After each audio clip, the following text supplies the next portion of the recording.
Okay, so I'm going to introduce our next speaker. So already, I think you've seen we've had a tremendous number of very intelligent, knowledgeable presenters, but I think you'd be hard-pressed to find someone more intelligent or knowledgeable than Dr. David Holder. He has a PhD in high-frequency semiconductor physics, honors degree in EE, and is a fellow with the IEEE. Nearly 30 years of IT experience, although he looks quite young. He has CEO and Chief Tech Consultant for Erion Ltd, an IPv6 training and consultancy based in the UK. I think it's difficult for organizations to find advice on IPv6.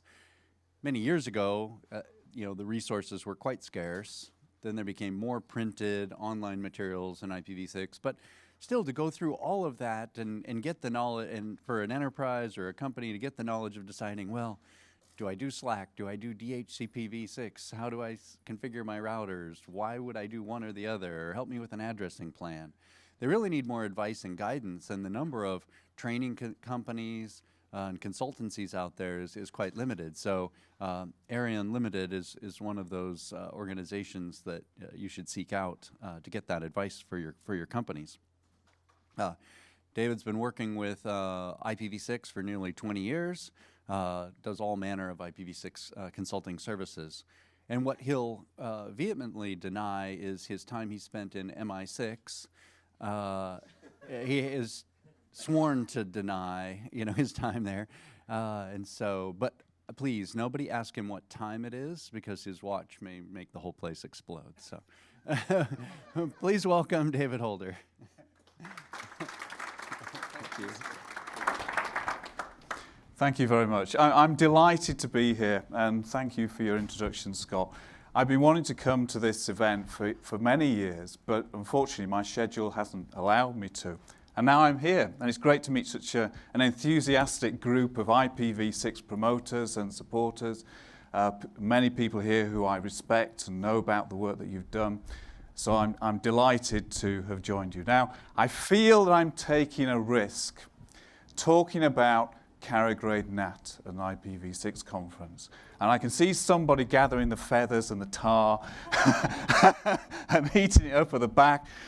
So I'm actually here to answer, or help to answer, one of the biggest problems that we face now.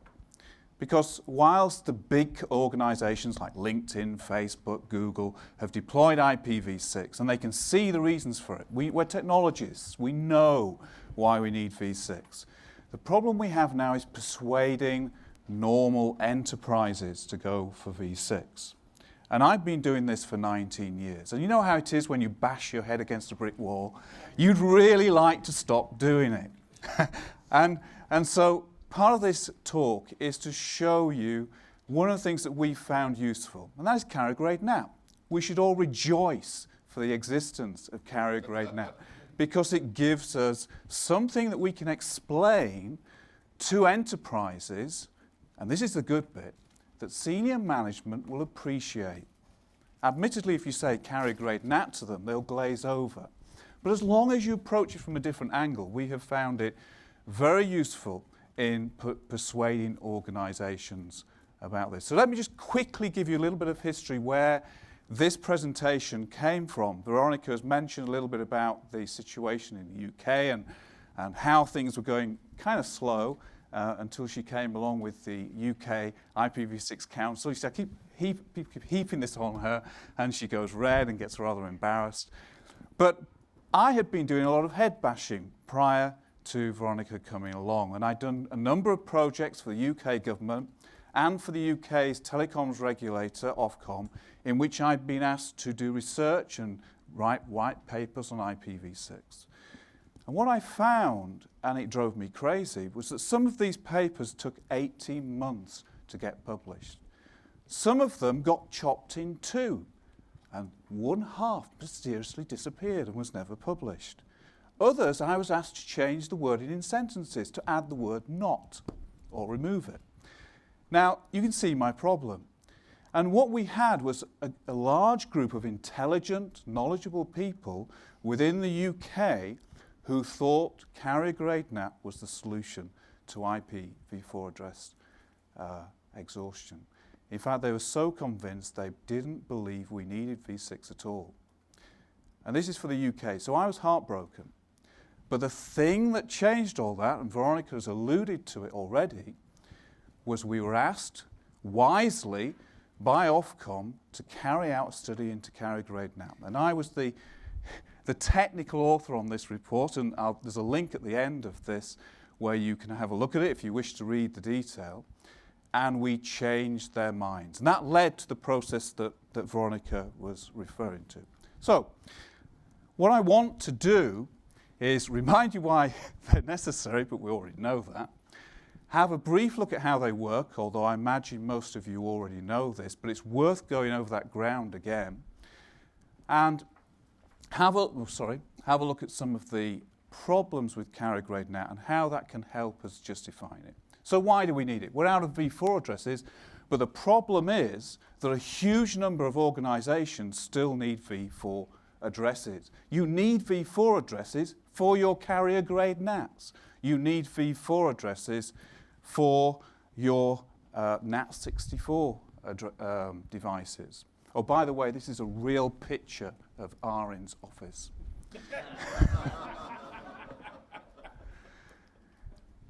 So, let's have a look at how they work.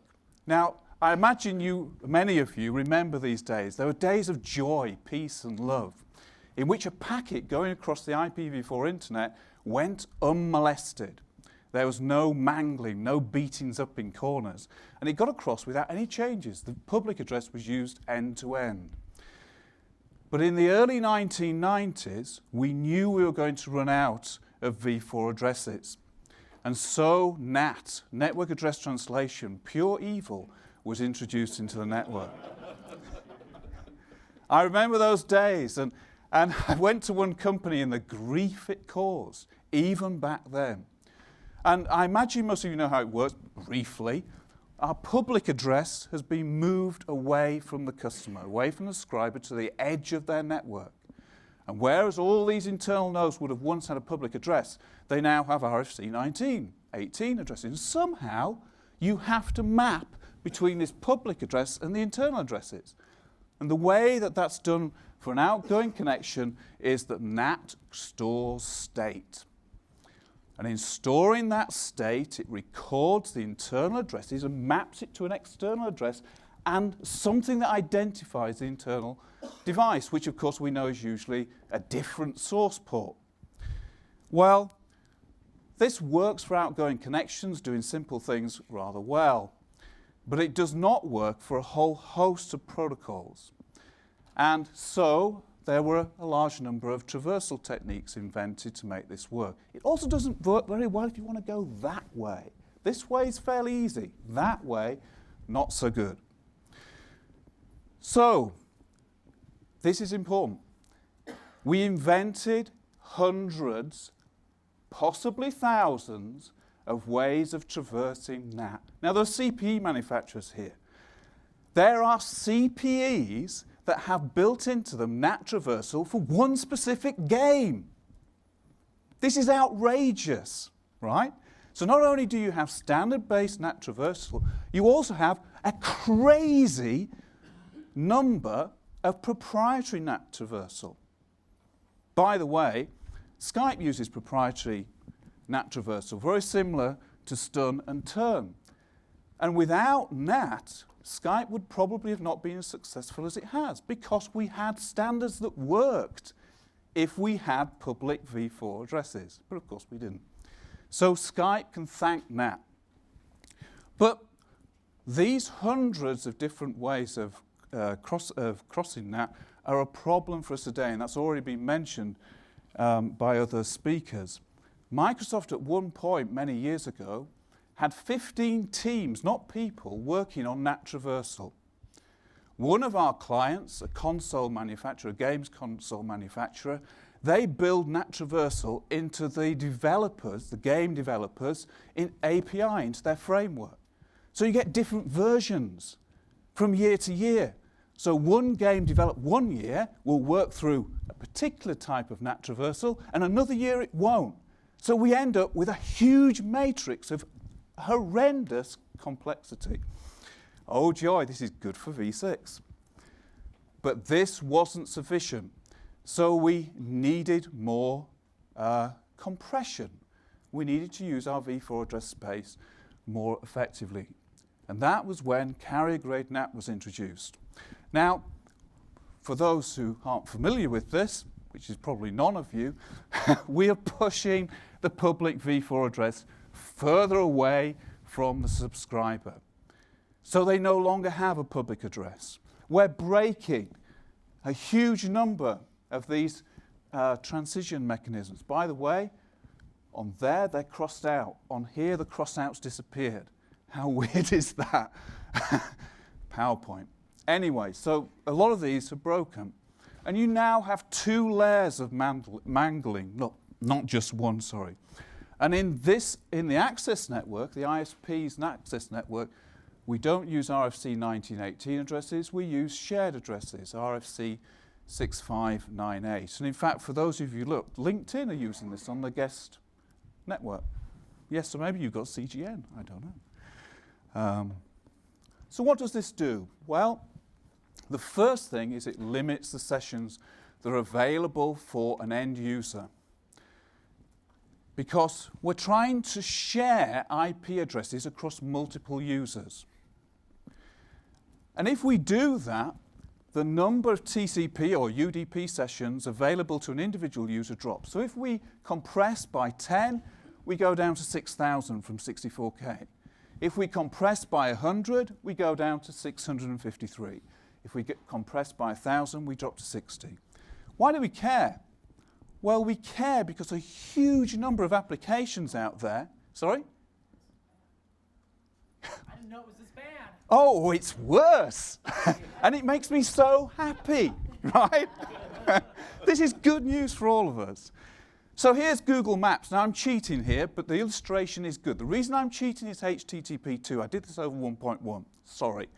But don't tell the enterprises that. Is this being recorded?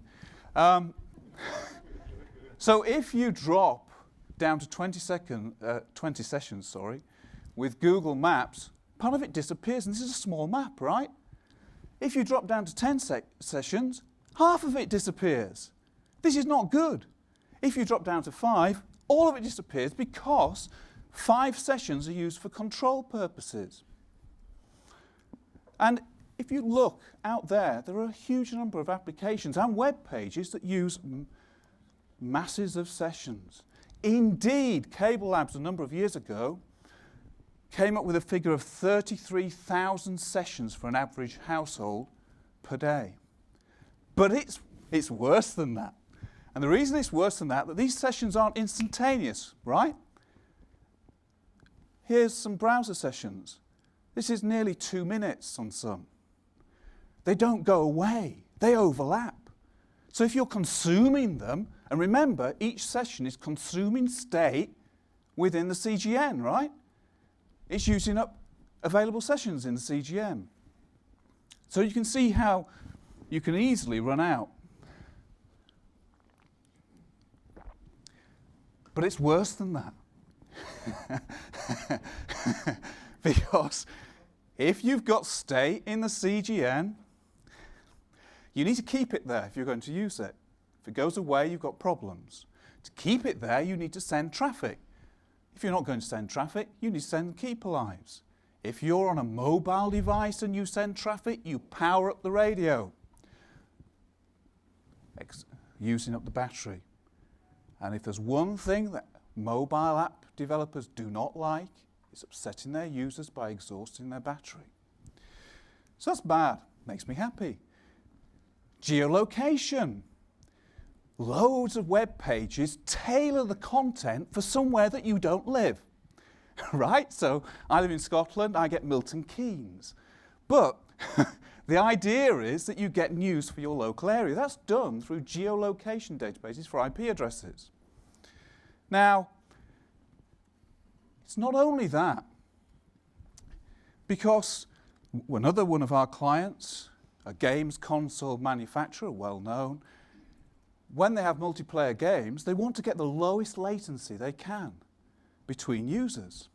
And so when they present you with a list of people you can play with, they base it on the geolocation. So as carrier-grade NAT is deployed, the resolution goes to pot. You go from knowing which building you're in,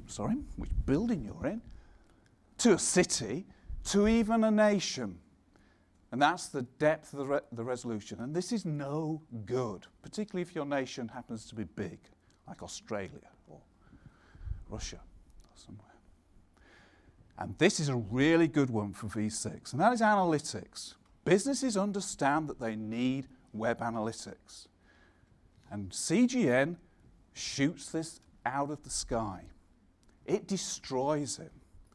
And the reason is this. We have gone from an IP address for a user to an IP address for a site, a network, to dynamic IP addresses and port numbers that are shared between users that are changing every few seconds or minutes. And that means that if we want to analyze who's doing what, we need to record the lot. And to do that is truly horrendous. When we carried out this study, we asked mobile operators in the UK who were using CGN, okay, how do you deal with lawful intercept and forensics and support by logging? How are you doing the logging for your CGNs? And they went, we're not doing it. Please don't tell anyone. So, you know, because if you do the math, which is easy, right, you end up with 150 trillion bytes per month for 1 million subscribers, or petabytes per year. So you're building data centers. And this has a knock-on effect for your ability to do your business. So if you're a business that depends on analytics, that goes. If you're a business that's wanting to do support for network connectivity, you're in trouble, right? So this is all bad. Oh, good, depending on your perspective. I mentioned support. We were interested in this. So what we did was we thought, well, let's find an application that should work behind CGN, that was reported to work by certain white papers. And so we chose Skype. Skype's got robust ways of getting round NAT, so we thought it would work behind CGN. But we had a suspicion it didn't all the time. And so we thought, well, what we'll do is we'll trawl the UK mobile operators that are using CGN. We'll trawl their forums. We'll do searches. And we'll look for Skype, intermittent problems, and we got loads of hits. And what was interesting was, not only did we get loads of hits, but we found that they were all saying the same thing. I'm using the same phone, same operator, same time of day, stood in the same place, and it doesn't work. It worked yesterday. And there are all these huge numbers of calls with people being very unhappy. Now, my suspicion is, I can't prove it, that it's CGN. And guess what? They can't prove it either, because they don't have the logs. Right? Which I think is really funny. In fact, it was so funny. But it's not just them that it impacts, and this is where it gets even funnier. Of course, Skype doesn't know that it's CGN either. And even if they went to the ISP wouldn't be able to tell them, right?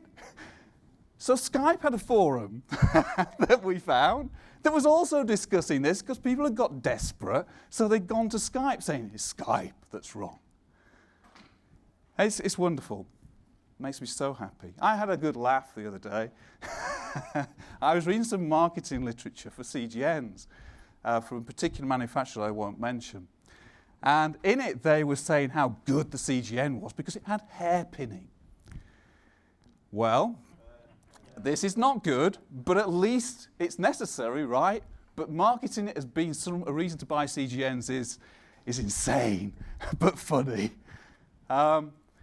We have this problem. If we have NAT44, we've got techniques for discovering the port address combination of peers that we wish to talk to, right? Once we end up behind CGN, those techniques mainly break.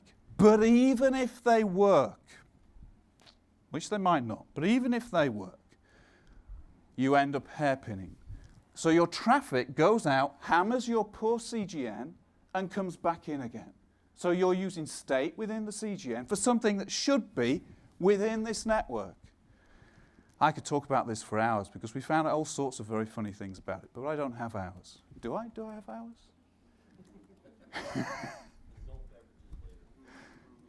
You're good for missing lunch. So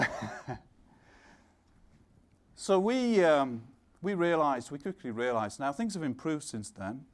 Oops, did I say that out loud? Don't. Things have improved because of things like Quick and HTTP2. But if you are an application or a service provider or an enterprise with something on the internet that needs to connect to users, you can never guarantee that those users will work over CGN. So any application can be affected. It destroys peer-to-peer in many cases. And it has a great impact on techniques. And this includes the proprietary ones that your ISP and you might not know about that are in your CPE. Those CPEs that are gathering dust in a corner at home in the UK. And don't believe all reports of success. We saw there were some very good studies done. I won't say who by. There were excellent studies, but they didn't cover everything. Do you remember I mentioned about the console and the games developers where the NAT was in different versions of the framework they used, right? Yeah? So what you can find is, say your grandmother has got a collection of first-person shoot-them-up games, right? She comes back from holiday, her ISP has turned on carrier-grade NAT. And suddenly half of those games don't work because they're built with one version of NAT traversal that won't get through CGN. Well, who's she going to ring up and complain to? Sorry? Yeah, absolutely. Are they going to know what's going on? Maybe, maybe not. So, you can improve the situation if you're an ISP by twiddling some knobs within your CGN. But of course, every knob that you twiddle to improve the service for your customers, which you want to do, decreases the power of CGN to save v4 addresses. And so that is a problem. And there are a whole host of things there. One thing that we saw yesterday was that Belgium, the user percentage that uses v6 is dropping a little bit, but it's still really high. Does anybody here know why it's so high? Why did the ISPs deploy v6 in Belgium with such enthusiasm and alacrity? No, that sounds good, but no. I'll tell you, the Belgian government, or a part thereof, realized that for legal intercept, for forensics, for national security, CGN was going to be a problem. So what they did was they set a limit on the compression ratio of 1 to 16. And the ISPs went, oh, our plans are destroyed, right? So what they did was they decided to do a sensible thing and they rolled out v6. There are loads of other problems with CGN. Forensics and privacy. We've mentioned the problem with forensics. If you turn on that logging, and you can reduce the logging. So let's imagine you turn it on. It's huge, but you've turned it on. That level of detail of logging is illegal in some jurisdictions because it breaks privacy laws. What do? You've got two conflicting laws, one that tells you you must log it, the other that tells you you jolly well mustn't, right? Also, blacklisting, net reputation. Don't know how you feel about this, but how do you feel about sharing your reputation with your neighbour down the street? I live in the northwest of Scotland. I'm not happy. I call neighbours criminals. Again, this I've forgotten is being recorded. So, oh, I'm going to get lynched, if not here, back there. So, one subscriber's mistake, should we say, can lead to the blacklisting of an innocent party. This is all to the good for V6. Net neutrality. And this is something upon which I do have a slightly different opinion from what John said yesterday. He said V4, V6, they're pretty much the same thing, right? They're giving the same service. I disagree. And the reason I disagree is that users behind CGN are second-class citizens on the internet. The service that they are getting is not the same as users who have got NAT44 with a public v4 address or users that are using public v4 addresses. It is a degraded service, and it should be marketed and sold as such, possibly. And it is not right to say that a non-CGN user is equivalent to a CGN user. And I think that what we're seeing today, and this I think we should market strongly, is a degraded v4 service. And CGN is a big part of that, where the service is getting worse and worse over time. Not only that, but CGN can break NAT traversal techniques for IPv6 transition, such as Teredo. Teredo is wonderful at getting through NAT.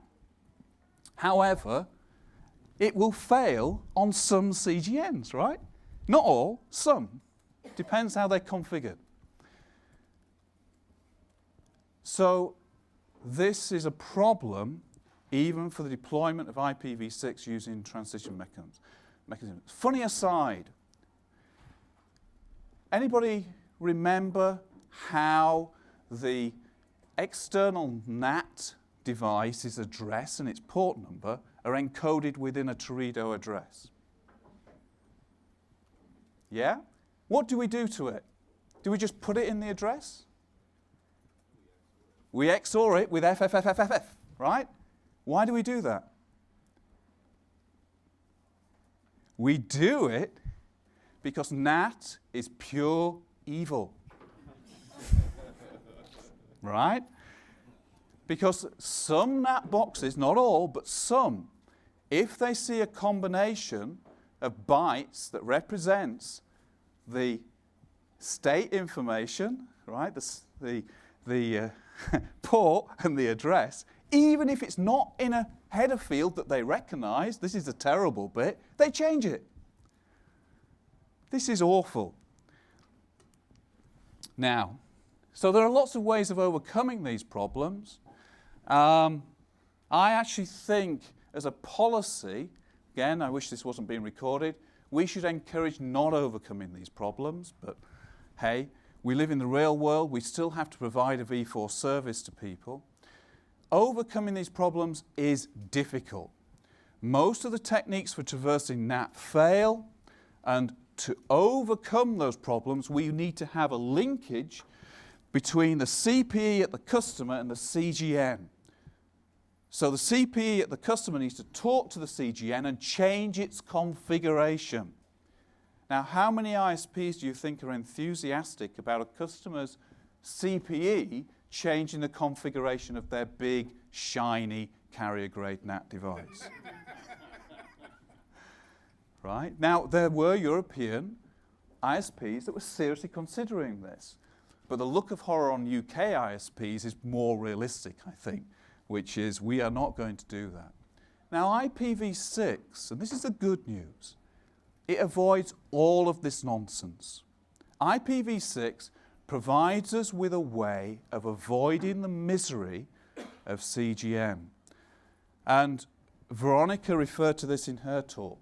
And once we published our report, And once the ISPs had gone away and had a look at CGN and done some trials where they really upset people, you should see some of the comments about BT's trial, for example. People were not happy. They realised, and BT will say this, and as will, we spoke to US ISPs about this too, so AT&T will say this. We hate CGN. It is truly awful.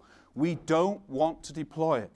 But if we do, we want to give our customers a first-tier public IP address via IPv6 so that they have a way of escaping from this mess. So, just a quick summary of some of the truths about CGN. First of all, it's widely deployed, very widely deployed. It has been in mobile for a long time. It's getting even more widely deployed. Veronica mentioned this. There will come a time when the UK ISPs are forced to deploy CGN. That will happen. In the US, when we did this report, the ISPs were saying, we reckon in the next 10 to 15 years, we will be forced to do it even though we don't want to. You, end user, whether you're an enterprise or whether you're a residential customer, you have no control over whether the other end is behind CGN or not. And you have no control over how it's configured or how bad it is. Not only that, if you do have problems, they're difficult to detect. And sometimes things work and sometimes they don't. And it's very hard to know what will happen. So this is a messy situation. But it's good news for us. It's good news for us because the only realistic way of avoiding CGNs is to give people V6. And it doesn't matter which end of the equation you are, wherever you are in this path, having V6 is a good thing. So if you're an ISP, best practice, deploy V6 before CGN, right? It's obvious. You don't want the support problems that you're going to get otherwise. You don't want the support calls because it costs money and loses customers. If you are an application or a developer, or if you create games consoles, you loathe CGN because it's going to cause you pain, misery, and unhappiness. So you want to have V6. And so the message to enterprises is this. If you want to, you can't get rid of CGN, but if you want to reduce the pain for your customers and for your users and for yourself, which you do, deploy V6. And enterprises understand this kind of message. So, Can you explain that 70% on the bottom? oh, that's... I think I know what it means. Yeah. I'm just, we all know this is statistics are wonderful things. They're like a drunken man using a lamppost. It's not for illumination, it's for support. So,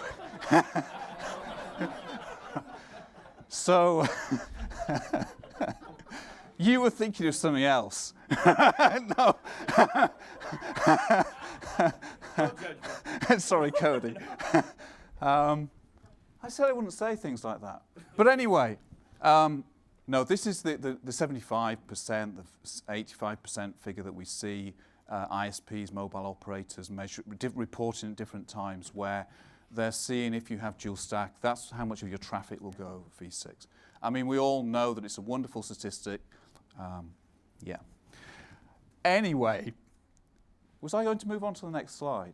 I was, wasn't I? Thank you. I was up at 3. So IPv6 avoids all of these problems, and CGN problems have clear business implications. So business managers can translate analytics into what they understand as analytics in their business. So we find that talking to banks, financial institutions, forensics, right, analytics, logging is something they understand. So this is great. It's a lever that we can use to move the internet world.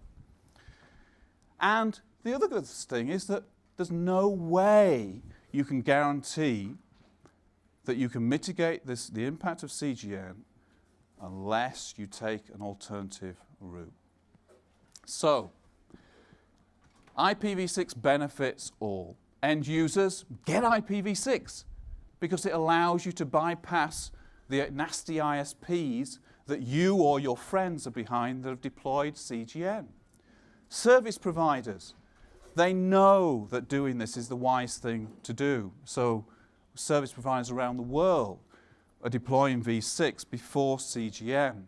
And not only does it help them with all the problems we've talked about, it also helps them with the deployment of their CGN, because it reduces the load on the CGN, because fewer sessions are going through the CGN. So it's good all round. And your content and application providers, what you can do with enabling IPv6 is you can get the maximum mitigation of CGN problems for as many of your customers and users who've got V6 connectivity, and you can also minimize the cost of having to support your CGN customers. So it's good all round. So this is a summary really of what I've got to say, which is that CGNs are driving V6 adoption. We've seen that in Belgium. We've seen that with ISPs. I've seen it with games console manufacturers who know that it's in their best interest. I've seen it with application development companies who are providing apps. So CGN is driving adoption, and you can use it as a lever, not using the terminology necessarily that I've used here, but using the concepts of the problems with analytics, logging, performance, reliability, all of these good things that business people understand. And we found it a very useful tool, and I hope that you do too. Thank you very much for listening. And if you have any questions, and if you don't want to mention the questions now, my email is on a slide after this when it's published, david.holder@erion.co.uk. Please feel free to drop me an email. I'd love to hear from you. Thank you.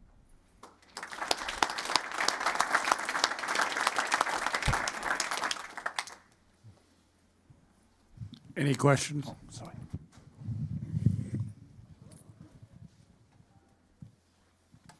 I answered them all. Must Oh, be you're feeding lunchtime. for lunch. Yes, exactly. So I was working at Cox Communications when that RSC was being developed. And one of the questions we had at that time, and I think it's manifested itself to some extent, is how long would we have to do this? What do you think? Well, I fear, like John yesterday, that it's going to be a long, long time. But I don't know. I think decades. Is that what he meant? Do CGN? Yeah, it was Yeah. almost the question that was kind of asked earlier. We want to turn off IPv4. One of the reasons we do CGNs is because we think we need to lengthen the time which we need IPv4. So we need to be in a position where that state of mind changes at some point. Yeah, and I think what is great is that CGN service will get worse. And it is a second-class internet connectivity that does break things that customers want. And so as CGN percentage of users increases, we will find more discontent. And maybe that's when we'll see the IPv6 revolution that we've been longing for. I was going to say something else, which I've forgotten, which is quite important relating to that. If it comes back to me, I'll mention it. But no, old age or jet lag, one of the two. One thing I would suggest, again, when we were developing this, the mobile service providers were still kind of young in their development of IPs on phones. But the notion that they are kind of now thrusting ahead and turning off IPv4 does give at least me, a hope for the future, as it were. But it is also something to figure out what are they seeing that allows them to feel confident that their customers are going to be happy with that experience because they're doing it without this. Yeah. Or or at least this as you have described it. They're still probably Well, they will still hit some of the problems that I've described. Right. It depends on what translation mechanism they have right. at the end. There's to still a provide legacy translation support. mechanism going on. It's And just these nasty things can still happen yeah, there. it's not as egregious as this can be, but But let's face it, this was the thing I was going to say. It's not as important for mobile, right? Because you know your phone's intermittent. It doesn't work. It drops out. Things There is go that. wrong. And so people are used to it. You don't say, oh, it's CGN. No, it's my mobile. Right, just try again. Fixed line's different. CGN in fixed line is different. People will not stand the same level, I nearly said it then, Dan, the same level of NAF service that you, the mobile operators will be lynching me now. No, but it is a different level of service. And so as CGN goes into fixed line, I think we'll see a different response. As we saw in the UK, the support forums for BT, people were not happy about who were on that trial that they did. And I think it'll be different. What you put up with on your mobile is different from what you'll put up with on a fixed line. so where do you think the wireless Wi-Fi people fit? Are they mobile users, or are they like fixed line users? Look, this is Because getting into this is not philosophy. connected to anything. This is a philosophical argument, I think. I'm not sure if I'm qualified to answer on that. Okay, thanks. Owen DeLong, Akamai. Partially, actually mostly in response to Stan's question. Lee Howard, several years ago, came up with a wonderful measurement called the per user per year cost of supporting v4, or poopy cost of supporting IPv4. And he figured that what would actually end up happening is that there would be some point where the cost of users, which continued to escalate, being on v4, and the number of things that users cared about accessing that didn't have v6 declined, that you'd get some intersection point, and that thereafter providers would turn off v4 fairly quickly because the cost of supporting the customer exceeded the cost of losing the customer that would actually care. I actually looked at that, and I think he's probably pretty much right. And I don't think that it's going to cause a lot of providers to sustain CGN for a very, very long time.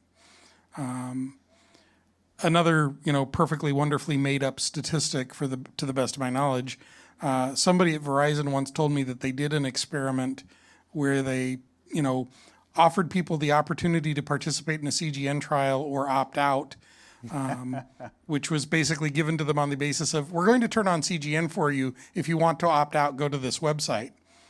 Something like 40% of their customers allegedly opted out before they started the trial, and another 50% opted out after the trial began. Yeah. Thank you, Owen.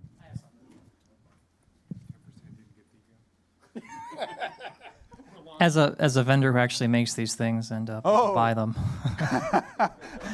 I thought I smelt the tar. what you don't have on your slides is when you lose a CGN box, a whole country goes down. Yeah. And that's a fun support call on like a weekend at like 8 a.m. And you're saying this.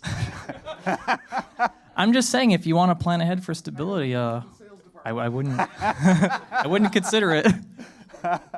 Oh, thank you. You're absolutely right. I didn't mention reliability, and I was being kind to CGN manufacturers, really, because they do, seriously, they do sell high availability CGN. But you're right, if it goes down, the number of people it impacts, because it's a choke point, it's a single point of failure. Yeah, very good. Thank you very much for that. Actually, that just reminded me of Ofcom and the regulation. So that's a regulator in the UK, for those who don't know. And there, if an ISP has got an outage that impacts more than 100,000 subscribers, they have to go and explain.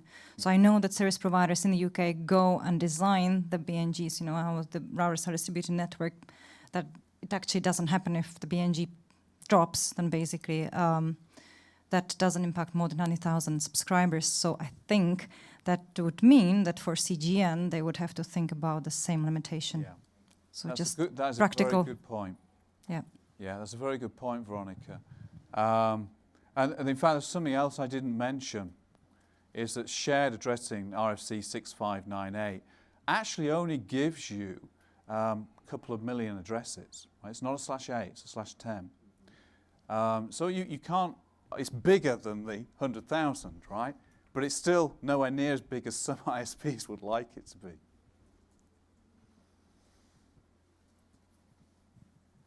Any other questions? Right? Okay, I think it's time for lunch. Thank you, David. Thank you.